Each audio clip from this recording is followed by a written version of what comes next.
খুশবু খুশবু। এবার আলম ও আলমের বোনের সামনে আমজাদের আসল মুখোশটি খুলে যাবে আগামী পর্বে। বিস্তারিত জানতে সম্পূর্ণ ভিডিওটি দেখতে থাকুন।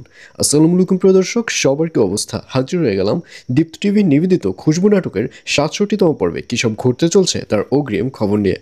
অলরাইট, এই পর্বটি আরও বেশি ইন্টারেস্টিং হতে চলছে, কারণ আমজাদকে দেখা যাবে সে ওই বাড়ি থেকে, অর্থাৎ আলমদের বাড়ি থেকে কিভাবে বের হবে তারই একটা উপায় খুঁজতে থাকবে।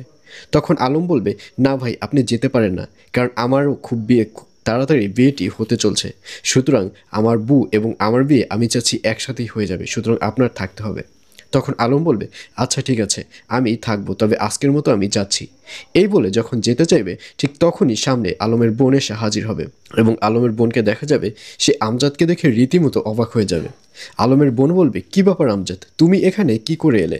আর তুমি যে দেশে আসলে আমি তো কিছুই জানি না। আর এই কথা শুনে আমজাদকে দেখা যাবে সে বলবে, আপনাদের কোথাও ভুল হচ্ছে, আমি আমজাদ না, আমি বিদেশে যাইনি, আমি কখনো বিদেশে যাইনি। এইসব বলতে দেখা যাবে আমজাদকে।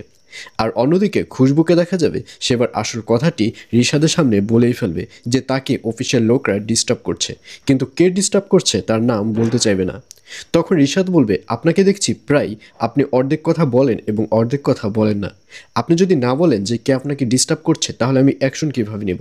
আপনি তাড়াতাড়ি বলে ফেলুন আপনাকে কে বা কারা ডিস্টার্ব করছে।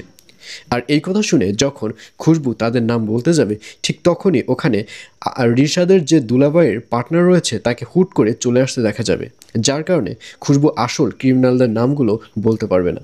আর এছাড়াও থাকবে আরও আশ্চর্যের সকল ঘটনা। সুতরাং সবাইকে খুশবু নাটকের 67তম পর্ব দেখার আমন্ত্রণ রইল।